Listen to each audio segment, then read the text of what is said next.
फौजी है जिंदगी मेरी, वर्दी ही कफन होगी। आजमा के देख लेना कभी भी, हाथों में बंदूक और हथेली पर जान होगी। पत्नी की चटनी बना देंगे। उन्हें कहना चाहूंगा कि कहीं ऐसा ना हो ये धैर्य के हिमखंड गल जाए, शहद शालीनता के स्वर अंगारों में बदल जाएं। जिन्हें है विद्वेष वंदे मातरम से, कहो उनसे कि वो भारत की सीमाओं से बाहर चले जाए। और मदनी पत्नी चटनी तुझे कहना चाह रहा हूँ, इस वंदे मातरम के शब्द से दूर हो जा।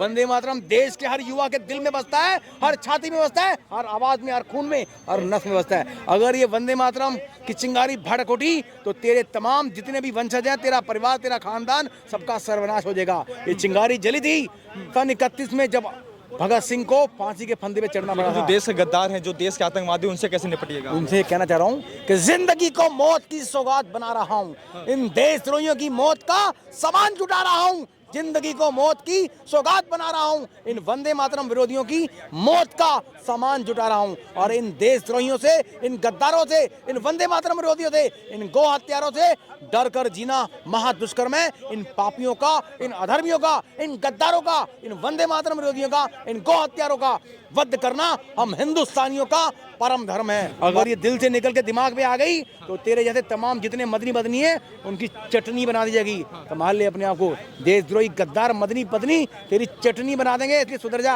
भारत के युवाओं से मत टकरा और इस वंदे मातरम की चिंगारी से मत टकरा। जिस दिन चाहेंगे देशद्रोही गद्दारों को इस भारत की सीमाओं से बाहर निकाल देंगे। वंदे मातरम हिंदुओं का दिया हुआ नारा है, इस्लाम के अकॉर्डिंग ये सही नहीं है। भारत का राष्ट्र गीत है। तू संविधान का मजाक उड़ाता पत्नी, तू देशद्रोही है। नमस्कार, आप देख रहे हैं पॉलिटिकल पोस्ट, मैं हूं आपके साथ पवन। देखिए, वंदे मातरम के लेकर कई विवाद चल रहे हैं देश में। वहीं जमीयत उलमा हिंद के जो अध्यक्ष है महमूद मदनी, उनका बयान आपने सुना होगा कि जो वंदे मातरम बोलते हैं वो एक मुर्दा कौम है। उन्होंने कहा जब तक देश में मुसलमानों के प्रति जुल्म होगा तब तक देश में जिहाद होगा। वहीं दूसरी तरफ पश्चिम बंगाल में चुनाव है और चुनाव से पहले ठीक 10 दिसंबर के दिन पश्चिम बंगाल के मुर्शिदाबाद में बाबरी मस्जिद की नई नींव रखी गई है हुमायूं कबीर की तरफ से। बातचीत करेंगे, हमारे साथ कुछ लोग हैं। एक हमारे साथ एक व्यक्ति जुड़े हैं जिनका आप देख पा रहे होंगे, पूरा ड्रेसिंग जो है इंडियन आर्मी की वाली है। बातचीत करते हैं इनसे, इनका नाम जानेंगे और इनका परिचय जानेंगे। क्या नाम है सर आपका? मैं Vijaykant Chauhan, organise by Vande Mataram mission चिंगारी, जूनियर भगत सिंह सहारनपुर। आपने पूरा वर्दी पहना हुआ है इंडियन आर्मी का, क्यों ऐसा? फौजी है जिंदगी मेरी, वर्दी ही कफन होगी। आजमा के देख लेना कभी भी, हाथों में बंदूक और हथेली पर जान होगी। जब देश के नेता अपना राष्ट्र धर्म भूल जाते हैं, अपना कर्तव्य भूल जाते हैं, तो देश का आम नागरिक, जैसे इजराइल में प्रत्येक नागरिक को सेना की ट्रेनिंग देना जरूरी है, ऐसे ही मैं भारत सरकार से मांग करता हूं। भारत सरकार जैसे अग्निवीर की योजना उन्होंने चलाई है, ऐसे भारत सरकार को एक नियम बना के कानून बना देना चाहिए कि भारत के हर नागरिक को कम से कम 3 साल में सेना में सेवा देना अनिवार्य होना चाहिए, उसको ट्रेनिंग देना अनिवार्य होना चाहिए। क्योंकि जितने आसपास देखते हैं बम हमले होते हैं, हमारे पास बम हमले होते हैं, जितने लोग हमारे होते हैं बेचारे घबरा जाते हैं, डर जाते हैं। अगर उन्होंने आर्मी की ट्रेनिंग ले रखी होगी तो उनके अंदर एक जज्बा होगा, हिम्मत होगी, हौसला होगा, आत्मविश्वास होगा, सेल्फ डिफेंस में, आत्मरक्षा में वो कुछ भी कर सकते हैं। जो आतंकवादी हमारे पर हमला करने आया, हमारी बहन बेटियों को परेशान करने आया, हमारी गौ माता की हत्या करने आया या बम विस्फोट करने जाए, तो अगर वो सैनिक होगा, सैनिक वाली भावना उसके अंदर होगी, तो वो उस आतंकवादी का मौके पर ही पुलिस के आने से पहले मुंह तोड़ जवाब देने में सक्षम होगा। देश के आतंकवादी हैं, जो देश के आतंकवादी, सैकड़ों हजारों लाखों घटनाएं देश की बचा सकते हैं, सैकड़ों हजारों क्राइम हम बचा सकते हैं जब आम आदमी अपने सेल्फ डिफेंस में तैयार होगा, आत्मरक्षा के लिए तैयार होगा।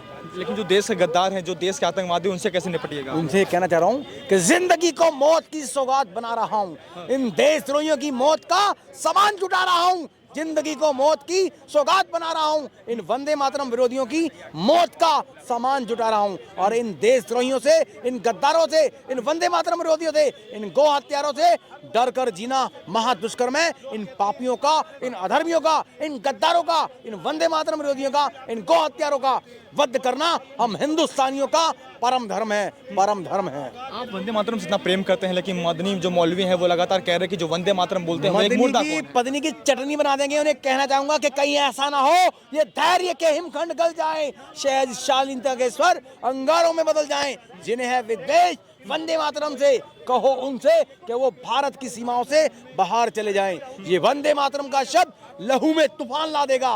बस कुछ दिन और ये हर हिंदुस्तानी दिल में देश प्रेम का अंगार जगा देगा। ये वंदे मातरम का शब्द लहू में तूफान ला देगा। बस कुछ दिन और ये हर देशद्रोही मदनी पत्नी चटनी की छातियों में गोलियां मारने के लिए उत्तेजित, प्रेरित, आंदोलित कर देगा। ये वंदे मातरम का शब्द लहू में तूफान ला देगा। और मदनी पदनी चटनी तुझे कहना चाह रहा हूँ, इस वंदे मातरम के शब्द से दूर हो जा।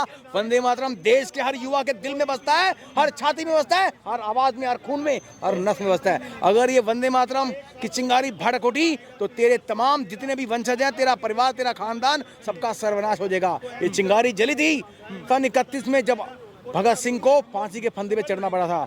हर तमाम राष्ट्रवादी देशभक्त क्रांतिकारी असंख्य लाखों करोड़ों हिंदुस्तानियों ने वंदे मातरम गीत गाते हुए अपने आप को शहीद बलिदान किया है। उन क्रांतिकारियों के शव जिन्हें माँ बाप को नसीब नहीं हुए, उनकी चिंगारियां, उनकी मौत की रूहें आज भी वंदे मातरम के रूप में देशभक्त दिलों में धड़कती हैं। अगर ये दिल से निकल के दिमाग में आ गई तो तेरे जैसे तमाम जितने मदनी बदनी है उनकी चटनी बना दी जाएगी। संभाल ले अपने आप को, देशद्रोही गद्दार मदनी पत्नी तेरी चटनी बना देंगे, इसलिए सुधर जा।